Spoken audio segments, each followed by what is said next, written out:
We're going to talk now about the subject of using depositions at trial, and the first part of that is the subject of the admissibility of the deposition. Most states and in the federal rules, the deposition is not automatically admissible in court. You have to find one of the bases under the rules for establishing the admissibility of the deposition. So what we're really talking about is two levels of admissibility. The content of the deposition has to have admissible evidence, and the deposition itself, because it is hearsay, has to become admissible under one of the available bases under the rules. Now again, check your local rules, because there are some states that do not require that a deposition become admissible under one of these rules, but under the federal rules, in order for it to be admissible, one of these has to be established. The first is FRCP 32A3, which is that the deposition of an adverse party may be used at trial by the adverse party as if the adverse party was there. In other words, an admission is available to be used through the introduction of the deposition. It's important that you recognize that under the federal rules, the definition of who constitutes an adverse party is fairly narrow, so that only an officer, director, or managing agent of a corporation can speak for the corporation as an adverse party. And if you are deposing an employee of your adverse party, in many instances, if not most instances, that person will not qualify as the adverse party under the federal rules. Now, once you have established that the deposition is of an adverse party as defined under the rules, the entire deposition can be used at trial in lieu of testimony, so long as the testimony contained within the deposition is admissible. What that means is that because it is the admission of the adverse party, you do not need to call any witness. The deposition can simply be offered. If it is a videotape deposition, the videotape will be played for the court or jury. If it is a stenographic deposition, then the stenographic record will be read to the jury. It isn't given to the jury, it is read to the jury. In either case, whether it is the videotape or the transcript which is being used at trial, it should be used very selectively. The deposition, once admissible, doesn't mean that you put in the entire deposition. You're not required to put it in, and you certainly should not put it in. Common sense and the rules permit you to be very selective in extracting sound bites, video clips of the most important testimony which you obtained from the adverse party and showing those video clips during your case. It's very common for a party to use the adverse party deposition clips, video or reading, rather than calling the adversary in order to simply know what the witness is going to say and be able to show the video clip. I have a rule of thumb that no video clip longer than about 25 minutes should ever be played to the jury.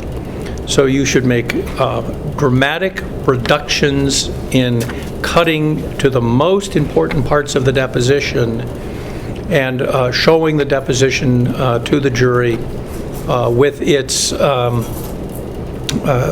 cut down to as narrow as you possibly can. Now, the second way that you can use the deposition at trial is for impeachment. So any witness who actually comes to trial and testifies and gives testimony which is different from what they said in their deposition can be impeached with their deposition. In most jurisdictions, when you impeach the witness with their inconsistent testimony, the deposition testimony comes in as substantive evidence and can support a verdict. So that if the only evidence you have in support of a necessary point is evidence that was contained in the deposition and then rejected by the witness at trial, you can introduce for impeachment purposes the testimony which now becomes substantive testimony and can support your burden of proof. A witness who comes to trial and contends that they now have no memory of an event can be impeached with a deposition where they did have memory of the event, and that testimony which is descriptive of the event can be shown or read to the jury. Again, strategically be very narrow in what you choose to show or read to the jury. In impeachment in particular, it's important that you select only those portions of the deposition which specifically contradict what the witness is now saying, and find narrow clips or portions to read which are specific and do not have to ramble for long periods of time. So we can get the deposition into evidence if it's a deposition of an adverse witness. We can get the deposition into evidence if the witness who was deposed shows up at trial and testifies inconsistently. The third way that the federal rules permit that a deposition can be used in lieu of testimony or in addition to testimony would be if the witness becomes unavailable at the time of trial. And again, you need to check the local rules because the federal definition of unavailability may very well be different from the definition of unavailability contained within your state rules. Many states define unavailability different from what the definition is in the federal rules. Obviously, any witness who was deposed and has died is unavailable. But a witness who has been deposed and is incarcerated or has moved beyond the subpoena power of the court or has become ill and is unable to attend or unable to testify even if they could be brought into the courtroom, these are examples of unavailability of the witness. It is the obligation of the proponent of the evidence of the deposition to prove unavailability at the time of trial. So in order to use the deposition, you will have to make a preliminary showing to the court outside the presence of the jury that the witness has become unavailable. If that is not stipulated to by your opposing party, you will have to put on evidence that will reflect the fact that the witness has now become unavailable and that you could not subpoena the witness into court. And once that ruling is made, the deposition exception to the hearsay rule has been established, and the deposition can be used in lieu of testimony of the witness, and the testimony that was taken in deposition becomes as admissible as that same testimony would have been if given at the time of trial. That means that you will select what portions of the deposition you want to read or show the jury, what portions of the video clip you want to play, or what portions of the transcript you want to read, and every part that you are reading has to be admissible under the rules of evidence, or it will be subject to objection. Now, the important thing to recognize about objections to the content, once we've established that the deposition is itself admissible, either because it's of an adverse party, impeachment, or because of unavailability, we then look at the admissibility of the content. All objections, except a certain class of objections to the content, are reserved for trial. So, for example, if the testimony that was taken at the time of the deposition is deemed by you to be irrelevant, you have an ability to object to the relevancy of that testimony, even though no objection was made at the time of the deposition. If the testimony was hearsay, that the witness at the time of the deposition was reporting what someone else had said to that witness, the hearsay objection can be raised for the first time at trial, even though it wasn't raised at the time of deposition.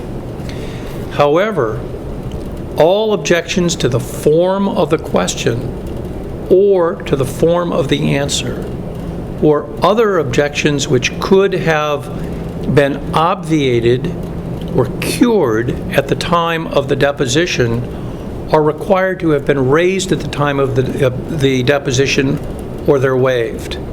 So, for example, if the question was leading of a witness who was not adverse, and therefore a leading question would be inappropriate, and the opposing party did not object to the question at the time of the deposition, that objection cannot be raised for the first time at trial, because it could have been fixed if it had been promptly raised at the time of deposition. If the question was compound, or assumed facts that were not in evidence, or was ambiguous, or any one of a number of other form objections, they had to have been stated at the time of the deposition. They cannot be raised for the first time at trial. Similarly, complaints about the conduct of the deposition, so the way in which the camera was filming the witness, or the adequacy of the notice for the deposition, or the lighting in the room, or the length of time that the deposition took place, or any other conduct that could have been cured if a prompt objection would have been raised, all of that has to be asserted at the time of the deposition, or it's lost. So in summary, as a matter of the rules in most states and in the federal court, you have to either establish that the deposition was of an adverse party or an unavailable witness, or is being used to impeach the witness in order to get the content of the deposition into the trial. It also has to be admissible content.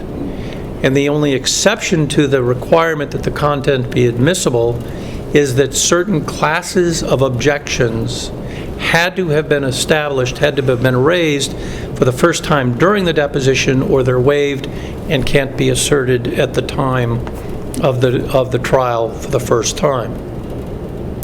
As a matter of technique, brevity is the key to using depositions at trial. Look for the key testimony from the deposition when using it against an adverse party or using it to impeach a witness. One of the major complaints that jurors give when they're interviewed after trial about what they found at trial that they didn't like was lengthy, boring deposition transcripts that were read or showed to them in video.